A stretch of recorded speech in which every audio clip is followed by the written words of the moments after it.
1, 2, 1, 2, 3.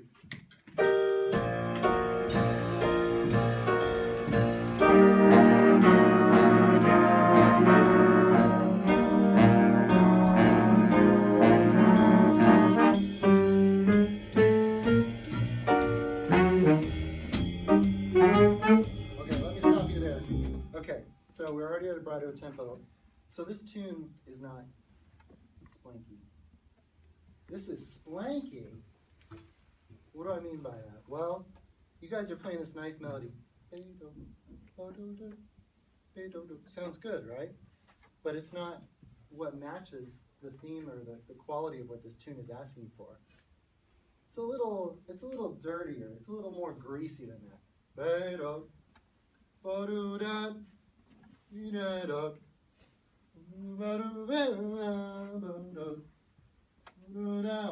So when I'm singing that, like I would play it on my trumpet, I'm a trumpet player, by the way, just so you all know where I'm coming from.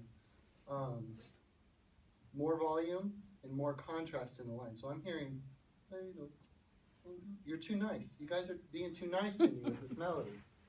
So can we try it again?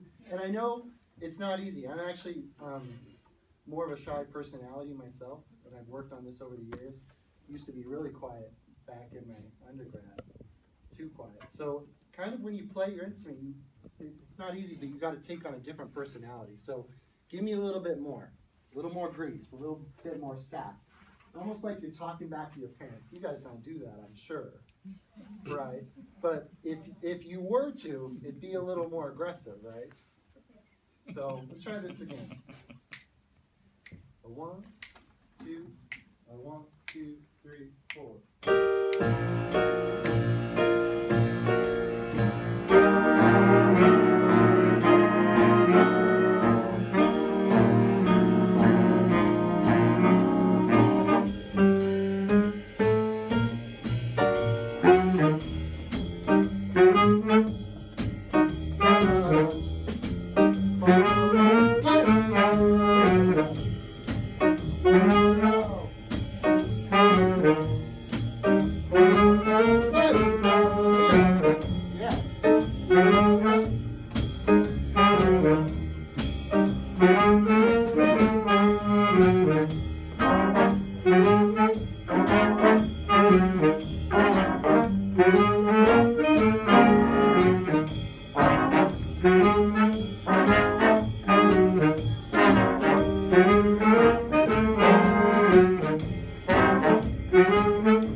Much better saxophones. You already got, I think, twice as much volume, right? Because you're playing the melody. If you got the melody or a solo, what do you need to do? Play out. You got to play out more, right? So sometimes that just equals being a little bit more aggressive with what you're playing. And so that sounds good. And then you might work on this with your director on maybe changing the style a little bit. But you could add a fall. I've heard recordings and played in bands where they play Beto, and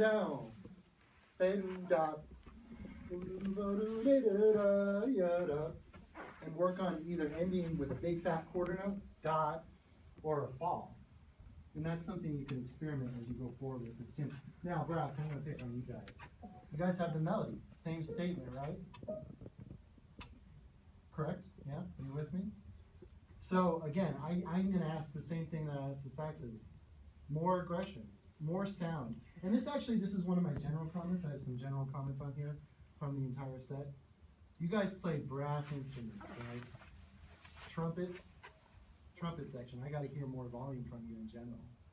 You got to put more air through that horn. You're also in the back of the band, right? You're also outnumbered. You know, even the trombones, you don't see that. Usually the trombones are, really hard to find in the world. So again, you're gonna have to put out more sound just in general, okay? But just as a brass section, I've heard a lot more. So again, da da, ba da da. Can I just hear the brass? Just the brass, no one else. And I want to hear how much sound you can give me with this melody, okay? The trombone and the trumpets. 1, 2, 1, 2, 3.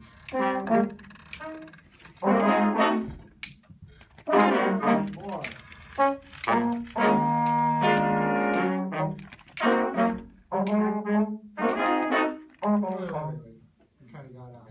Really? Try it again. That's all right. Don't give each other a bad time. Let's just try it again, all right? We just got off.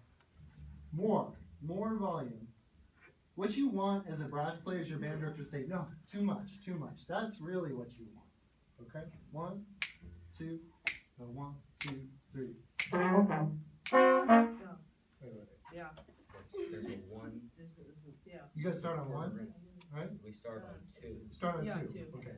1, 2, 1, 2, 3, 4, 1.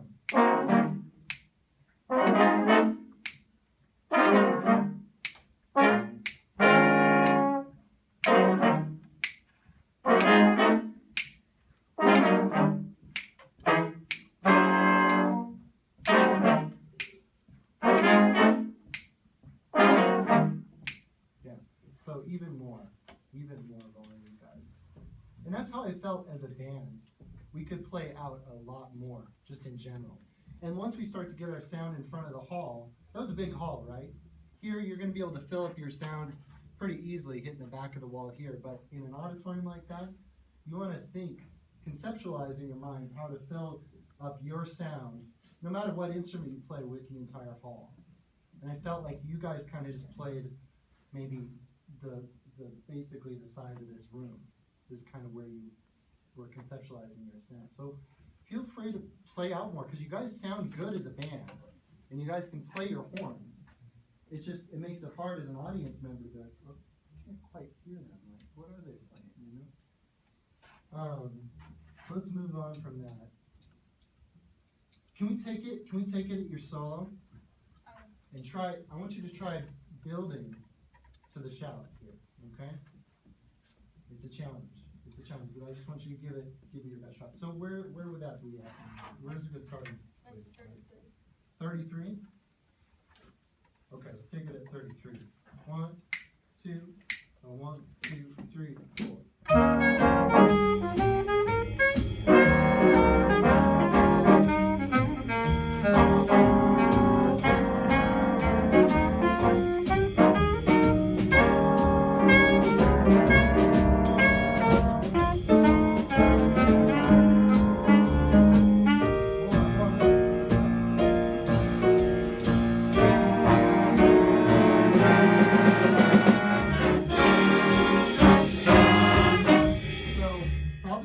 That you want to think about building the momentum and kind of ending on a high note, maybe not literally a high note, but you could end on a high note, is the last 4 bars. You got to make the most out of those 4 bars to start sending off the rest of the band into the shout chorus, okay?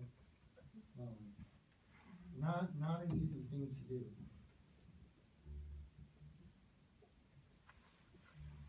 So a couple things with our rhythm section first. So I'm not a bassist, but I'm kind of watching you kind of hold the neck of your bass really close to your head here.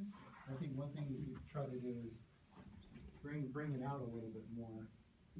Get this happening more like that, to where you kind of have your index, and then your thumb behind the neck, and you have your two middle fingers kind of, and then having this out rather than kind of, because you looked, I don't know if that's comfortable for you, maybe you're used to it, but you probably get a better sound, and you probably feel more comfortable at ease with your bass if you're able to kind of get that out and have a more resting presence with that. Again, I'm not a bassist. Do you have a teacher? Yeah. You do? Okay, so maybe ask him about that, about your posture, about your sound when you change that. Because I think that if you work on that, I think you'll get a little better response and better sound on the bass. Yeah. And that'll just take a little while to do.